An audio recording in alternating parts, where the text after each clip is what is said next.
do you want to just kick off with how you are familiar with Samuel Little and how you were involved with speaking with him? Sure. So in 2017, I was a major commander of investigations, and the FBI initially called and spoke to some of our investigators and said that Mr. Little had talked about killing an individual, and from what they were describing, they thought was North Charleston.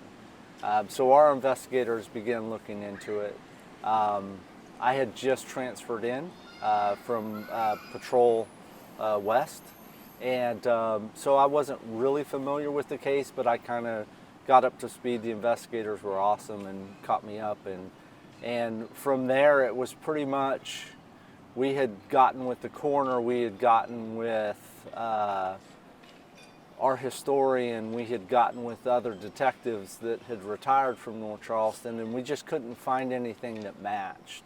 But at that point, we didn't have as much information as I had later.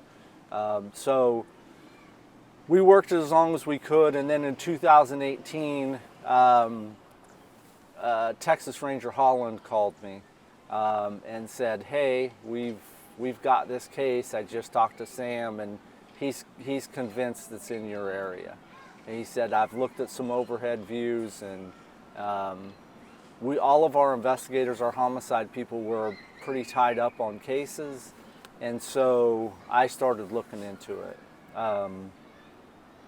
They sent me a 200-page VICAP report, which is a detailed report of Mr. Little's past, from arrest to where he was at certain times, to all the way from 1940 to when he was arrested in Los Angeles. So I started looking at that, and the more I talked to Investigator Holland, all of Mr. Little's victims were strangled. Some of the victims that were coming out after his arrest in Los Angeles because of CODIS were mislabeled, simply because in manual strangulation you have a bone right here, it's called the hyoid bone, and that's broken in every case I've ever seen. It only takes about 5 pounds of pressure, I believe, to break the hyoid bone, and none of the victims had a broken hyoid bone, so they were mislabeled. There were some in Phoenix that they got there 5 minutes after she was killed, and they called it an OD. So it wasn't investigated as a murder. So when you start looking into Sam, he has got incredible. He's a large man, and when he shook my hand when I flew to LA to interview him, his hand wrapped around my hand like twice.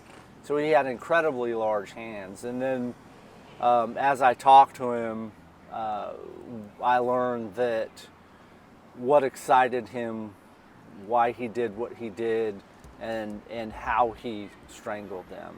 And all of them he strangled low. So it was all below the hyoid bone. And the reason for that was he got excited when he asked them to talk to him while he was strangling him. So he would force them to speak to him. So 2018, I continued to work, started talking to other investigators that had tried to interview him, some that were successful, some that weren't. I know he killed quite a few women in LA, so I talked to an LA detective that had tried to interview him and it didn't go. So just trying to figure out the best course of interview with him. The investigators there were incredible at North Charleston. We went to the historian. We got 250 period pictures of Reynolds Avenue and that end of the city where we thought it happened. And then it finally came through. Detective Holland gave me a call and said, "Hey, Sam wants to talk to you." He said, "You need to fly out here." So I got with Chief Burgess, Mayor Burgess, chief at the time, and he gave me permission to fly to LA. So that was in 2019, a couple weeks before Christmas. So I flew out to LA, went to Lancaster, California, where I met Investigator Holland. We spoke that night. I was supposed to interview him at 8 the next morning. He called me about 10 that night, and it was off because they had had a murder in the prison. And the people that were going to be my escorts, the gang unit, were investigating the homicide. So they wanted me to do it in a couple days. Well, I was flying out the next day, so that wasn't going to work. So they were kind enough to get the investigation wrapped up, and with no sleep, I ended up, Jim and I drove to the prison about 1 o'clock in the afternoon. Took about an hour to get through security there. It's maximum security. I think they have about 4,000 people, most of them gangs. And Mr. Little was on the G yard, and that was protective custody because nobody in prison liked him because he had killed 94 women. So he was in the G yard, so he was protected there. Once I got through, I stayed out with the guards and read his file. I had watched thousands of hours of interviews with him to try to figure out how I was going to get him to talk, because I saw so many where he slammed his fist on the table and told them to get out, and they had to leave. So Sam was very controlling through the whole process. I had to wear a certain color shirt, and that was as much about the prison as it was Sam. I had to take a letter from Scarlett Wilson saying that if he confessed to my homicide, that we wouldn't seek the death penalty. He only wanted to talk to one investigator at a time. He had stipulations on everything, and he wouldn't talk until he saw the letter. So Investigator Holland went in with him for about 10 minutes and told him I was there. I think he brought him a few donuts, so he ate some donuts, and then he called me into the room and made sure Sam was comfortable with me. And once Sam was comfortable, Ranger Holland left, and 7 hours later I came out of the room. So it was in prison. It was a little cinder block room. He was, like I said, he was a large man. I asked him if I could call him Sam, and he said yes. He called me Ken. And we just started off with his life. So you had to really keep Sam on track, because he would get off about women or about cars or whatever, about what happened. I was older than most of the investigators that talked to him, so I think he liked that, because I could kind of relate, not same time period, but because he was born in 1940. And when I interviewed him, he was 79. So I started showing him pictures, trying to get him familiar with the area. Do you recognize this? He recognized Reynolds Avenue. So Sam's story was he dropped his traveling companion named Betty, who traveled with him everywhere. Betty was, they don't know if she knew what was going on, but I know she knew what was going on, because she was the one that cleaned the cars after all of the murders. So Miami interviewed her a few times, and she would never come off of it, and Sam wouldn't put her in the middle of it, so Sam would never say. But he dropped her off at a hotel in Savannah, got her dinner, and then drove 17 to West Ashley. And he stayed at one of the little exterior loading hotels there. Said he got there fairly late, got some food, got a 6-pack of beer, and went up to his room. He said the next morning he came down, saw some truck drivers, asked them where he could find some prostitutes, and they pointed him to the Navy base. He didn't know it was a Navy base. He knew it was a base, but he didn't know it was Navy. So Sam was driving the area 1-2 o'clock in the afternoon, and he saw a girl walking. He picked her up. The only thing I know about her name was Jackie. And I do know she lived on the south end, probably down in the Wayland, the best I could tell. He asked to go have a drink. They went and had some drinks, and he said, what do you want to do? And she said, well, Mom's making shrimp and grits. You want to come for dinner? And he said, sure. So he drove her to the Wayland, or that area. Then they went and got some shrimp from a street vendor, came back, ate, and I asked him specifically, because he kept going on about this. I said, what did you do then? He said, we just sat up and talked, we played games. And I said, well, did you kill Jackie? And he said, no, I didn't have time. And I said, okay, so what happened? And he said, well, Jackie had to go to work, and so he had a map. I had my iPad, and he showed me the route he took, and I said, oh, she was a civilian employee at the Navy base. And that's when he said, well, that was the area I was driving around, but I didn't know it was a Navy base. So he dropped her off and then started driving around. He went to a bar and saw a girl and started talking to her, asked her to leave, so they left. Not far from the bar, she said she had to use the bathroom, so he pulled into a wooded area. I believe it's at Reynolds and Sproul. And she got out, used the restroom, got back in, and they started driving. And at some point, she got nervous and jumped out of the car. And he laughed when he told the story. It was dark, he couldn't see her, but he just heard pitter-patter, pitter-patter, pitter-patter. And I said, okay, so you didn't kill that girl? And he said, yeah, I killed her. And I said, well, where did you find her? He said, about 45 minutes later, when I couldn't find anybody, I went back to the same bar. And she eventually went with me. And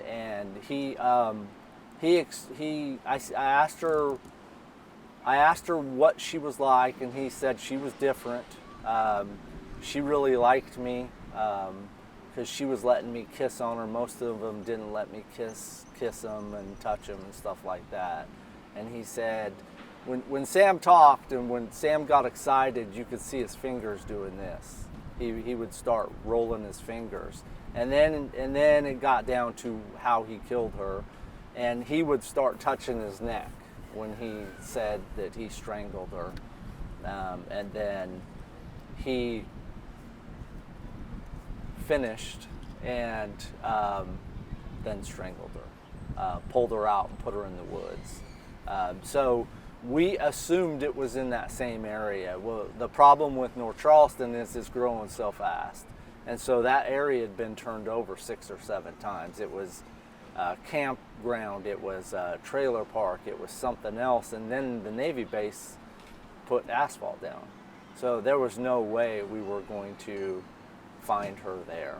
But Sam talked about everything under the sun. I asked Sam how he remembered what years, and he said by his car. And I said, well, what car did you drive into North Charleston? And he said, a black T-Bird.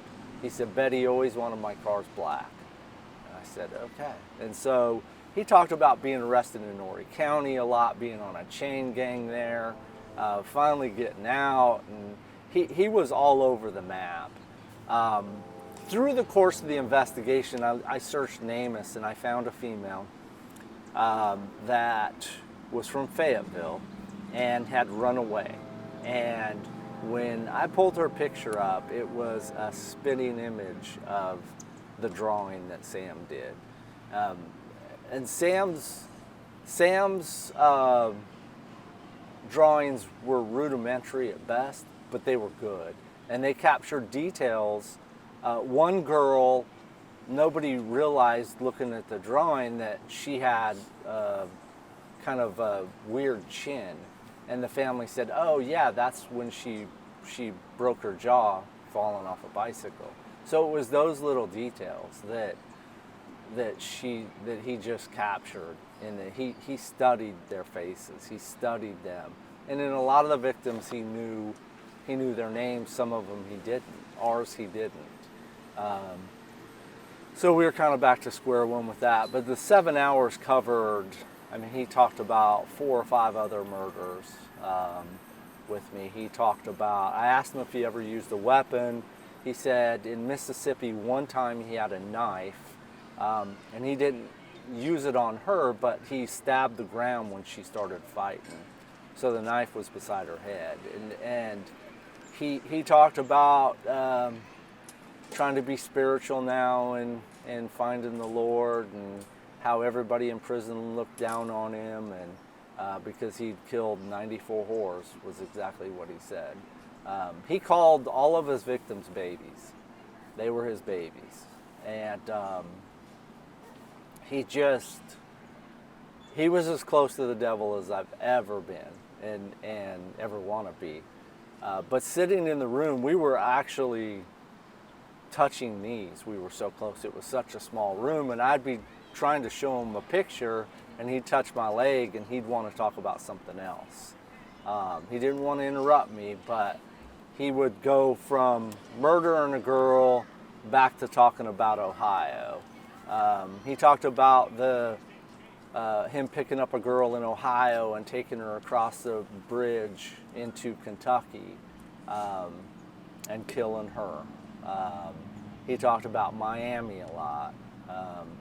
He knew I was originally from Nebraska, and when he was 16 years old, he got kicked out of school for drugs. And he went to Chicago for a couple weeks and then went as a 16-year-old to Omaha, Nebraska. And so he knew I was from Nebraska, so he talked to me about Nebraska. But he was just everywhere. But I showed him 10 different women, pictures of 10 different women, and he would say, "No, I didn't kill that girl." And he didn't use that word, he used the B word. And then when I showed him the picture of the one I thought he killed, the woman from Fayetteville, he said, "Yeah, that's the bee I killed." And then said, "Is that Fort Bragg?" And I said, "Well, she's from Fayetteville, so yeah." And I said, "Did you kill anybody in Fayetteville?" And he said, "No, we just went there to steal." So Betty would steal meat and then sell it on the side of the road, and that's how they kind of got through. So I asked him what happened to the T-Bird that he was in North Charleston. He was driving to LA, and it broke down in St. Louis, so he just left it on the side of the road, and they got another car and went on to Los Angeles. But the whole thing broke open when he was arrested for drugs, and they did a swab, and CODIS hits started coming everywhere. I think he's been convicted. He was convicted of murders in 3 different states: California, Ohio, and Texas, and that was it. So I talked to him for 6 or 7 hours, and I finally said, "I've got to go. I've got a flight to catch." And he told me to come back. Probably about 10 months later, my cell phone rang, and it was Sam. He was calling me from prison. He wanted to know when I was coming back, and I said, "I'm not coming back, Sam." So he asked me if I thought he was going to heaven, and I said, "No, I don't think so." And so yeah, it was an interesting interview. It was the oddest interview I've ever done in 35 years.